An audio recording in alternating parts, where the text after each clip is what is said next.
Hi, y'all. This is Kristen Chenoweth. Hi, I'm Gloria Stefan. This is Sarah Bareilles. Hi, I'm Patty Lapone.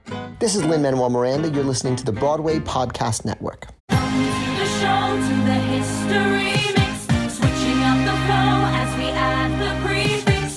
Everybody knows that we used to be six wives. Welcome to the Theater Podcast, intimate personal conversations with theater's biggest names. And welcome back to the Quarren Queen Takeover. I'm your host, Alan Seals, and we are continuing our sixth musical takeover on the podcast with an episode with Andrea Macasaet, who is Anne Boleyn in the Broadway cast.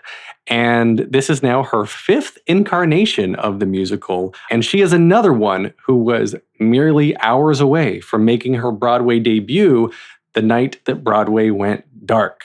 So I'm going to leave this episode to speak for itself. This is another great one. I love all these six queens. They are incredible. We've got a lot more queens coming up the rest of the month, so make sure to continue to listen and leave your ratings, leave your reviews, and don't forget you can watch the full video versions of these interviews at ttp.fm/Patreon. That's Patreon. Follow me on social media as always, theater_podcast. Visit me online at bpn.fm/TTP. And now everybody, please enjoy this episode with Andrea Macasaet. Listen up, let me tell you a story. A story that you think you've heard before. We know you know our names and our fame and our faces. Know all about the glories and the disgraces. Today's guest appeared in the sixth tour at the American Repertory Theater, Chicago Shakespeare Theater, Ordway Theater, and Citadel Theatre. In Canada, she's appeared in productions of Heathers the Musical, Avenue Q, the 25th Annual Putnam County Spelling Bee, and Miss Saigon. Now making her Broadway debut as Anne Boleyn in Six, Andrea Macasaet. Welcome to the Theater Podcast. Oh my goodness, thank you for having me. I had to dig into some videos of you saying your own name so I could figure out how to pronounce your last name. Great. That was amazing. Is that a Filipino name? It is, yeah. Cool. So like Filipinos will actually say it like Andrea Macasaet. Because it's got the two vowels at the end. Yeah, so they'll pronounce every vowel. Yeah. So you're from Canada. You are Canadian. Yes. Yes. And but right now I'm talking to you over Skype, and you said you're still here in the city in New York? Yeah, still here in the city. I'm originally born and raised Winnipeg, Manitoba, Canada. And now I've been trying to get home. I've been waiting for the official announcement that Broadway was going to extend further into its suspension before I made any flight arrangements to come back home. So when that announcement came up, I booked my flight to come home actually on Wednesday, so tomorrow. And I got an email last night from Delta being like, the Minnesota to Winnipeg flight has been canceled. Like, why are they canceling flights in the first place? I mean, I guess the flights that they have, are they just canceling them that are completely empty? Or how's that? Like, I don't even know what's going on. I know. I feel like it's along that process where not a lot of people have booked, but also they don't want a lot of people to book so that we can be separated in the plane. But then if you only have two people flying from Minnesota to Winnipeg, it's not enough. So I think there's that weird balance, but I could be wrong. Is it like a border closure thing? No, I mean, the border is open for Canadians to come home. So why don't you just drive? I don't, I think it's about a 2-day drive from. So cost benefit analysis. Would you be stuck in New York for weeks waiting on a flight, or take 3 days and calmly have a nice trip home? Probably could do the 3-day drive, but I've never done like a long period of driving by myself ever. So, from Canada, well, I guess I'm kind of torn on where to begin, because I want to talk about where you grew up and how you grew up and how you got into theater. But I'm anxious to get straight into the fact that your Broadway debut was just like ripped away from your hands. You know, the morning of your opening night, you find out Broadway goes dark. Yeah, that was really weird. And I look back on that night, that day, a lot. March and 12th. Each time it brings up different emotions. Sometimes I'm like, wow, I'm so sad. And then other days I'm like, no, it was for the best. And then other days I'm like, trying to blame someone. It's a weird roller coaster that I go through when I look back on that day. But March 12 was our opening, and my family, my boyfriend flew in the day before. Everybody was kind of getting ready and figuring out what they were going to do on March 12th before the show. So I woke up that day and I was getting ready.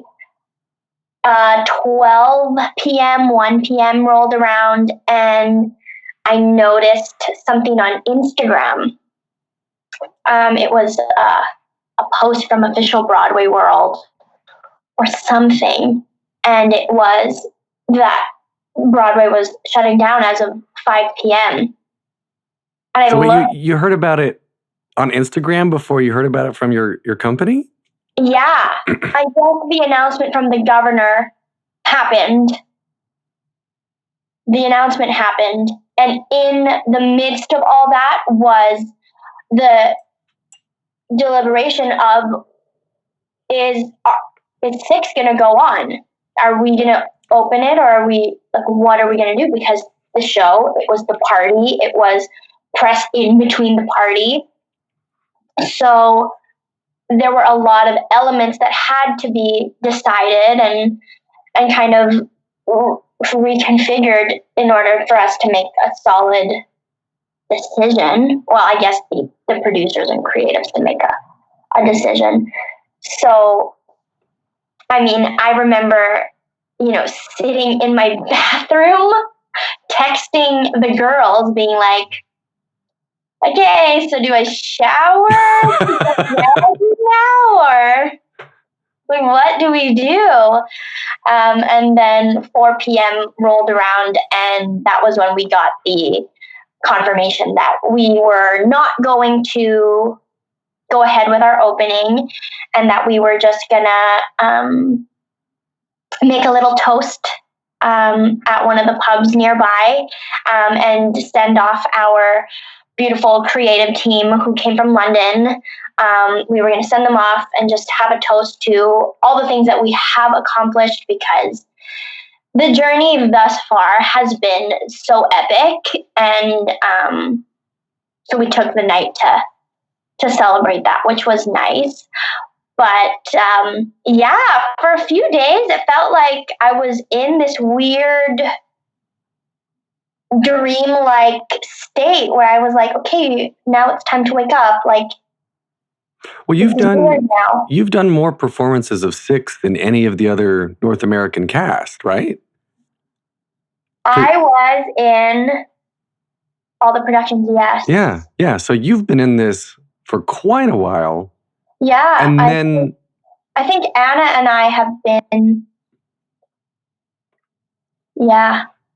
So you've been in this for basically like the North American beginnings years ago, and then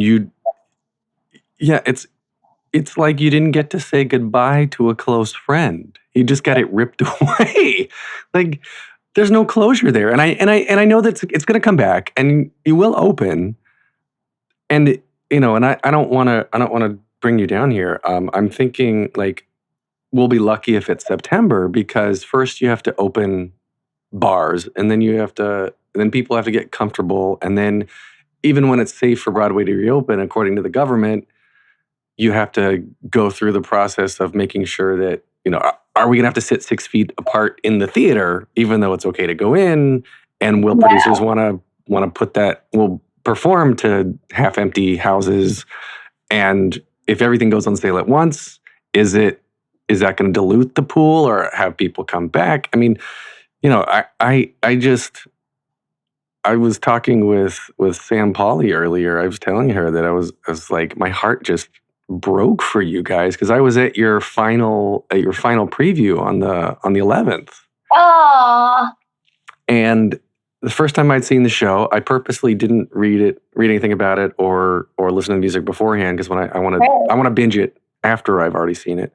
Yeah. And I just went back and I listened to the soundtrack on the subway, on the way home that night, and was like, this is so great. I can't wait for the OBC from New York. And then next morning I was like, it's not going to happen for these girls. And I cannot imagine like kind of what that felt like. I mean, you walked through what happened during the day, but was it like, you said it was sort of like a fog or a dream, but I mean, are you like doing okay? Is like you're sitting in your apartment? Is your boyfriend with you? Do you live by yourself? Like, are you? Well, I was lucky to have gone through kind of like the hard emotions when I was surrounded with my boyfriend and my family. So they were here for about a week before they all went back to Winnipeg to then start their own quarantine for 14 days. So in that time, I had the support that I needed to kind of like give me the space to be and kind of go through the weird, like the weird what the fuck am I going through mental state. Mm-hmm. But yeah, I mean, like you said, we get like opening night was taken away from you guys. And yes, it sucked. But I am sitting here now and I can confidently say that it was the best choice, because I think had we opened that night, the reopening of 6, like the comeback, won't be as juicy as it is going to be. So, I mean, we've had Chicago, Boston, Citadel, Minnesota. We've had 4 opening nights already, and we joke about it all the time. I mean, like, we've had 4 glamorous opening nights, and we can wait for our last one. We can wait for it. It will be so epic when it does happen. So I think the hopes and dreams of 6 and what it is going to be in the future and all the stuff that comes with it is going to be all the more fire when it happens. I agree. I think, I mean, at first I was sad because I said, oh crap, they're going to, maybe they won't reopen. Maybe they're going to miss Tony eligibility for this season or whatever the case is. And once I heard that the Tonys were postponed indefinitely, I said, oh, okay, good. That's good. Okay. Because like maybe they'll do a shortened season. I mean, who knows? I don't, they haven't announced what they're going to do at this point as we're recording this. So maybe they'll extend it. Maybe they'll include previews. Because you went up to your final preview. Reviews are there. They're embargoed, but press saw it. Press has written their reviews. So, I guess the question is whether or not Tony voters got to see it during previews, which I guess is the issue. But man, I mean, the trajectory of the show is just incredible, and to get where it is now, I think you're one of the best ones to speak about that, though, because like you said, you've been in all of the North American productions, more or less. But okay, so now let's go back to the beginning, Winnipeg. Yeah. So, little Andrea, what got you into theater? What was your childhood like? My childhood was a lot of Filipino singing competitions. But yeah, I grew up joining local Filipino community singing competitions. And then once local competitions expanded in my city is when I started to join more. So a lot of it was karaoke tracks and my mom being my director and telling me, sing it with feeling. Now walk over here and make sure you look at them in the eye and make them feel things with your song on my own, Les Miserables. So it was a lot of that from my childhood. And then one year, I think I was in the 4th grade, was when I was finally introduced to musical theater. My first production was The King and I at one of my local theaters.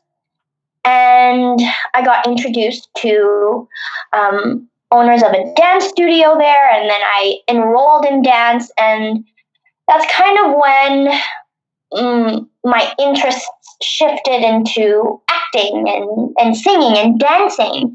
So I grew up in competitive dance, and then doing local theater productions all the way through till high school. Mm-hmm.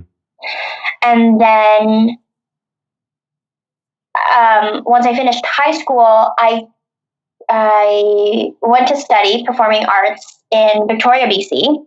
Did you have a moment where you were like, this is what I want to do with my life? I know I won't do anything else, and this is the hard, treacherous road I'm going to go down?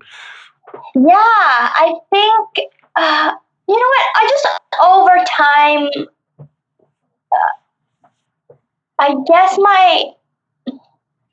one moment that sticks out for me was probably the 10th grade. I knew we were doing a high school production of Chicago. And I played appropriate. Totes. I know. I played Val McKelly, but I mean the feeling of playing such an epic role at that, like, I guess at that age, and Chicago and Val McKelly, and after that, those feelings of your high school musical company and being so supportive and loving on one another and never wanting it to end was just kind of like, no, I want to do this. I want to do more of it, and I want to do it after high school, and I don't want my next 2 productions to be my last productions. So I pursued it. I went to school in Victoria, studied performing arts there. And then from there, it kind of was just like, okay, now I booked Miss Saigon in Victoria. That's amazing. Cool. Then I booked Avenue Q. Amazing. Great. And then I went on to do a couple other shows, and then found myself, I guess, fast forward to 2016, 2016, 2017, where I stopped performing and stopped booking things. Yeah, it was a very weird time in my life. It's like you aged out of looking younger, but weren't old enough to play the older roles. Yeah, maybe. I all of a sudden just stopped. I would audition and no one would hire me. I would audition and the parts I auditioned for were already booked and no one told me. It was really hard for a few years. And at that time I didn't have an agent. I wasn't equity. I was finding all my work on my own. Les Mis, good throwback. Yeah, bruh. It was tough. So that was through till 2018 was pretty rough for me. I decided I was giving up theater. I didn't want my heart broken anymore. I kept getting no's, and I was like, screw this. I have other passions. I'm going to pursue them for a little bit and give theater a break because I started to wake up and not be happy anymore. So at the time, I was also working for Lululemon. And big Lulu girl. I was working at Lululemon. Lulu always supported my dreams and goals throughout my theater career. Whenever I had a gig, they would give me the time off and they would welcome me back with open arms and be really interested in my development outside and inside the company. It was great. I was lucky. La vida loca, for sure. And I knew that I loved working with people at Lululemon. I loved people development. I loved HR. I loved the hiring process. I loved interviewing. I loved developing, training, all of that. So you were in corporate, like the corporate side. No, in the store, just taking those things on, learning as much as I could so that I could pursue something maybe in the corporate field with this company and make some more monies because, hello, that's what we need. Regular paycheck. Regular paycheck, for sure.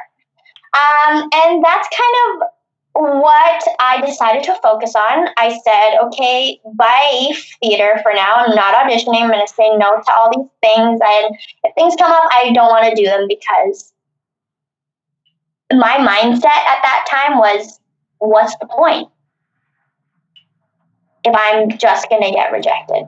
Yeah. If it's not artistic or personally fulfilling, it's just more emotionally draining than anything. Yeah, totally. And that's where I was. So I put myself through school. I went back to university and started pursuing a diploma in human resources.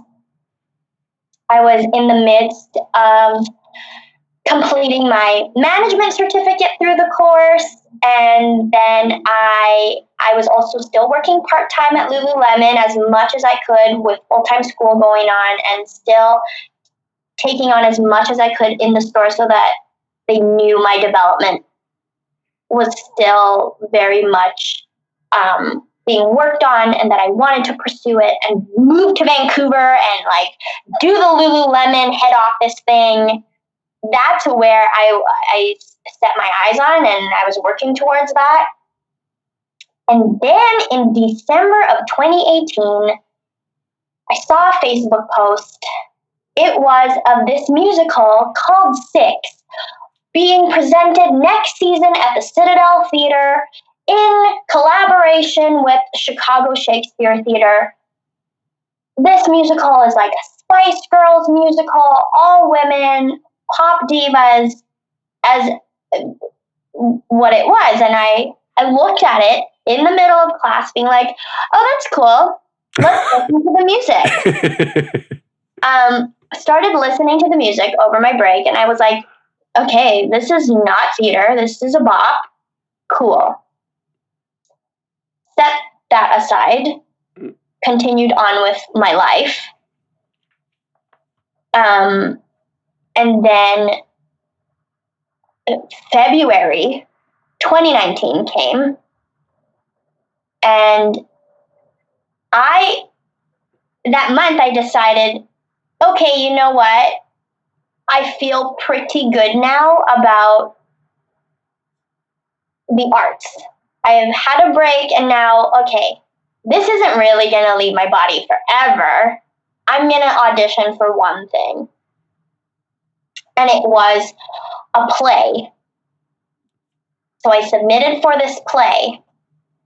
And in looking at the open call, submission on the website, I saw that there was an open call audition for Six the Musical in Toronto. But let me backtrack back into like the time in between when I discovered the show until I found that open call audition. I had said to my boyfriend one day in the car, I played the soundtrack for him, and I said, what do you think of this? And he was like, oh, it's like, I don't know, radio music. It's pretty cool. And I said, it's a show. It's a musical. He said, Andrea, that's cool. Yeah. And I said, I think if it ever like came to Canada, I think I'd audition. I think it's very different from what I had auditioned for, and I think I'd have a shot. So fast forward to the day that I found that open call in Canada, in class, it was the last day to submit. It was the last day to submit to audition for this musical in Toronto. Mm-hmm. It was February 7. Auditions were February 10th in Toronto. Where were you at the time? In Winnipeg. In Winnipeg, okay. Mm-hmm. How far away is that? It's about a 2-hour flight. Flight, okay. Yeah, so about a 16-hour drive. Mm-hmm. I submitted. Didn't hear anything that day. Next day was when I got an email from one of the casting directors being like, hey, Andrea, you're the last slot of the day. Make sure to come in early. I looked at the flights. Broke student that I was, it was a $900 flight.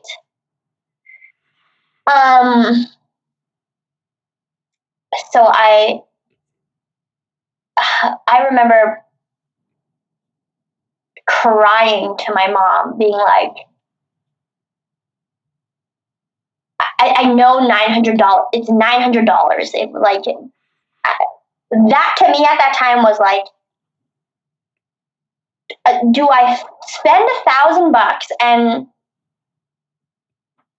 sing 32 bars for a no in a new province, in a province that like I don't live in, and then come back and not have $1,000 and go back to my life, which is fine, but now I'm down money, which I need to be using for school stuff. And she said, well, are you going to think about it? If you don't go, are you going to think about it? Because if you're not going to think about it, then don't. But if you are, then that's on you, Andrea. You go. So I went. My auntie came with me for support. She flew to Toronto with me. We had a little... On her own $900 flight. Yeah. She flew. I flew. We had a little auntie and niece one-day getaway. I did the audition, and now here we are. When did you? I mean, all it takes is one time. But did you have to go? Did you have to stay for more callbacks when you were there, or was it just one of those things where, like, did you expect to go home that night? So the call said, be available the following day if you are called back for 3 hours, from 10 to I think 3 or something. So I had arranged the flight so that we flew in first thing in the morning on Monday and flew in the evening on that Tuesday, just in case. Mm-hmm. I went into the audition. It was 32 bars of a pop song, so no musical theater. The creatives wanted to hear your best pop. You remember what you sang? I sang Stone Cold by Demi Lovato, and then I sang Love on Top by Beyonce. And I didn't have the piano. You sang it a cappella?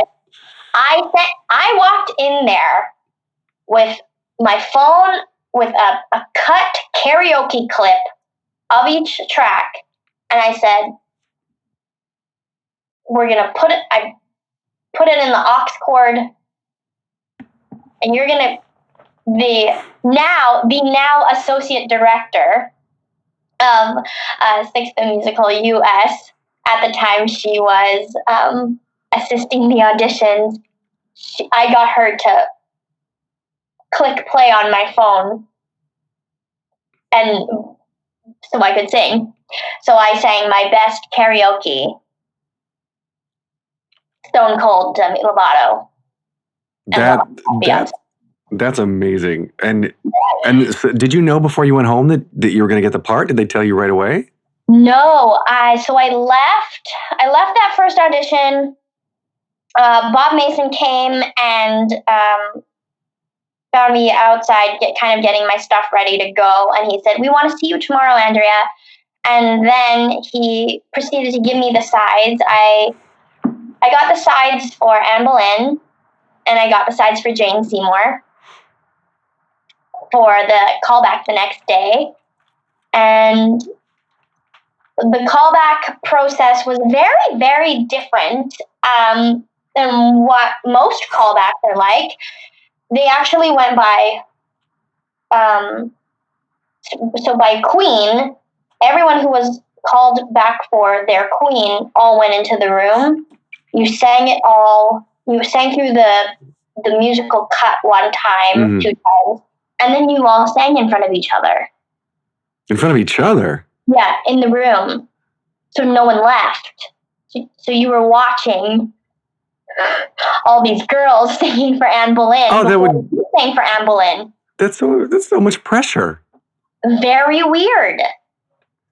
Very weird. Did they have a type, like, one of the things that I really like about the show is that it's all different types of women, like different presenting looking women, of all races and heights and body types and everything. Yeah. And then when I was looking at the Olivier Awards clip, but so it seems like each character has been envisioned to present a certain way, while in general the characters are like racially and ethically irrelevant to what they actually were, because they were just white people in history, right? Yeah. And did you notice a type during the callback process? I mean, was it like, was everybody sort of the same, or did it kind of vary and not matter at all? Like, was it true colorblind casting? Yeah. Really? Yeah. Toby and Lucy are so amazing at what they do and how they see people, and how open they are about people and their experiences and what people bring to the table. And as long as you were telling the story, whatever you looked like, sounded like whatever you wore didn't matter. Like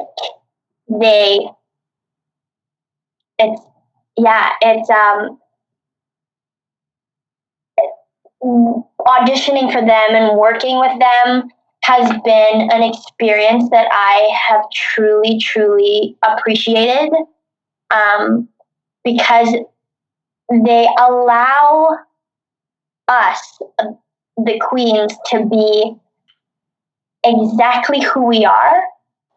So whatever you really see on stage it's a lot of just our own personalities shining through. So it wasn't like, oh, we're looking for Boleyn. Boleyn has to be this and this and this and this. Mm-hmm. Boleyn is like 5 Spice Girls in one.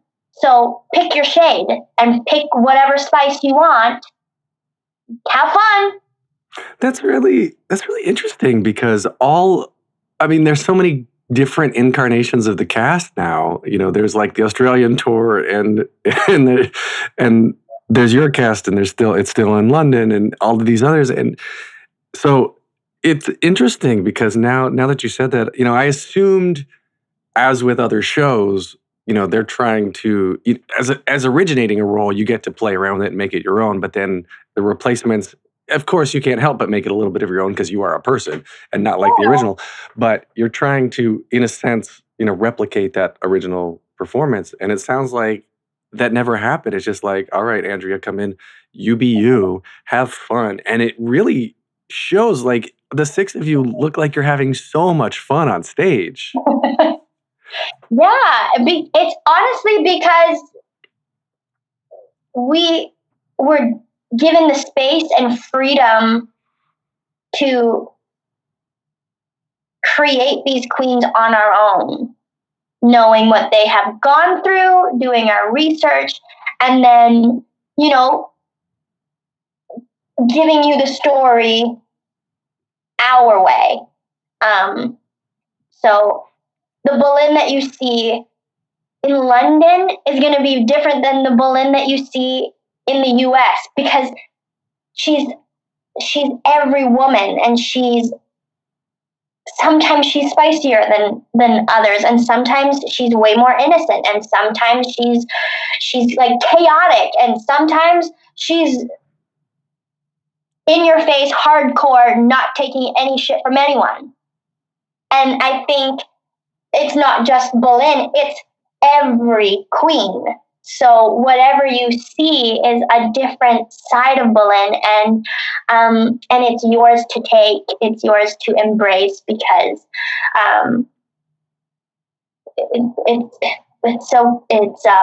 what am I trying to say? Yeah, it's yours. It's unique to you. Yeah, and it's unique to each audience member. Did you do a lot of research? I mean, like, when I think of Anne Boleyn, I just think back to The Tudors on HBO. Like, that was where I learned the most about Anne Boleyn. Yeah, I'm actually rewatching The Tudors right now. Oh, are you really? Yeah, I am. No, I didn't. I knew she was the iconic wife. Like, she was the one who got beheaded.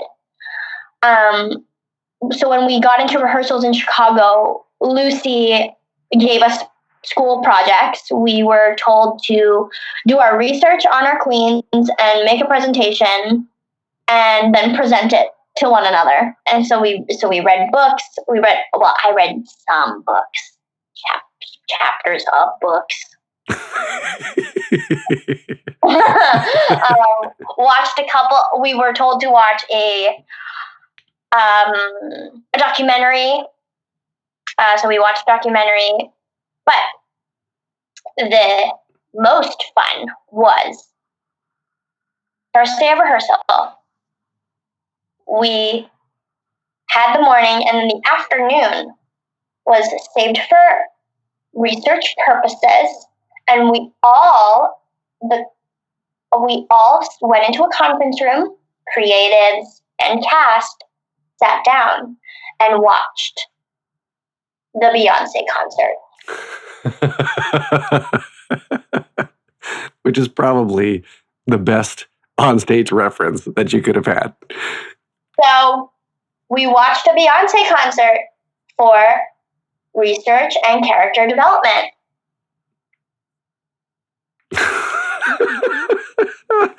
Yeah, a Beyonce concert to me sounds like probably the best way that anybody could prepare for what you're doing. Because, I mean, I said this before, that it's a pop concert disguised as a musical theater show that happens to teach you about history.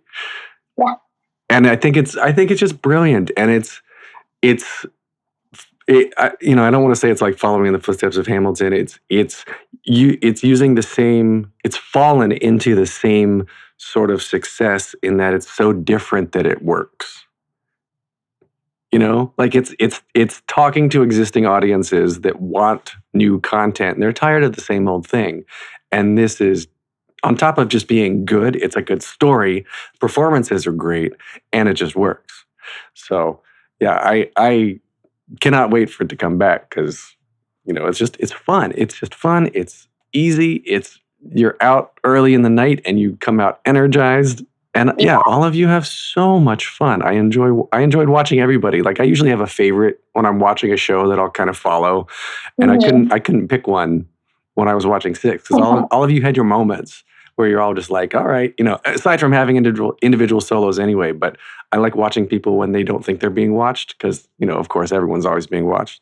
But all of you just had so much fun together. I could tell, you know, just sitting backstage watching other people sing their solos is when I love to watch everybody else. And it looked so much fun to be up there. Yeah, it's definitely something else. I look forward to everybody's solos because there's moments in each song that someone does something different one night, and or just I look forward to like a particular part in a song or a monologue, and the whole time I'm like this whole show I'm literally on stage with my best girls, and I get to like witness them kill it every single night. So the energy is not like, okay, I'm gonna watch your solo now and then wait for it to be done. Okay, let's go and do this now. It's always just like, I think I can say this for everybody, where we're just so proud of one another, with how far we've come. Like singing Six with them will never get old. You know, hearing Abby Mueller riff every day in her song will never get old. And just like Sam's monologue will never not be funny to me. And it's just like there's so many parts in this show that change for me every single day, and then I'm just so proud of everybody. Does your Boleyn change based on the kind of day that you've had? Like, absolutely. Yeah. Sometimes she's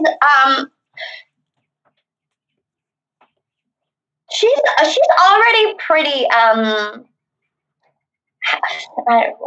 fiery. I was gonna say firecrackery. Yeah, she's that every day. But sometimes if she's like already on a level 10, some days she'll be on like a 12. Like 6 times 2. And when that happens, I don't know. Some days the lines just come out and they're really spicy, and then I can't look at the girls for the rest of the show, or they can't look at me, because then we laugh. Right. So it just depends. Some days she's more spicier than others. I can see. Yeah, you kind of bop around on stage when you're up there. I can see everybody's got such distinctly different yet huge in their own way energies. Mm-hmm. And I don't know how to describe it. I mean, for those who've seen it, you should know exactly what I'm talking about. But all of you up there are, you just crush it, like you said. You just, you're riffing and slaying, and you bring it every show, right? And it's all so different that it's like, it's almost incomparable. That's the word. It's almost incomparable, but at the same time, you're all doing the same show and whatnot. And I don't know, maybe, I mean, it's just everything, the costumes and the lights and the choreography, and it all just works. And yeah, I said, I'm excited for it to come back, because when it opens, it's going to be bigger than it would have otherwise. Yeah. It's going to be such a celebration. I can only imagine how lit it's going to be. Yeah. Well, let us wrap up our podcast interview here with the 3 standard closing questions that I ask everybody on the podcast. Okay. The first one, very simply, is what motivates you? What motivates me is my family and making my Filipino community proud. I mean, this is for every Filipino girl who thinks, theater might not be for her, or a stage might not be for her. It is. There's space for you. And we've already started making these steps, and it will just expand further. So that's my motivation. Nice. The next question is, what advice would you give to your younger self and younger people listening now, starting out down a similar path? Don't take life so seriously. And be kind. Be kind to yourself. Be kind to others. All right. Last question. So if you can only see one show for the rest of your life, but you can see it as many times as you want, what would you see? Can I say my own? Sure. But with you in it or not? Ooh, 6 with... Yeah, okay, me in it sometimes, but I would love to see queens of every color of the rainbow. Come on! Wouldn't that be so epic? Yes, it would. That would be great. Just like, all these queens just playing all these roles. I would never get tired of it. Yeah. Yeah. So where can we find you on social medias? I am on Instagram at Andrea.Cecile, and on... That's it. That's your middle name, right, Cecile? Yes. Yeah. All right, cool. You can get more of me on Instagram and Twitter at theater_podcast. You can find me online at thetheaterpodcast.com. Please leave a rating and a review everywhere you're listening to this. This is edited by Matthew Hendershot. And thank you to Jukebox the Ghost for the music. And Andrea, thank you most of all. I have enjoyed this so much. Yay! Take a deep breath, make the world a little colorful.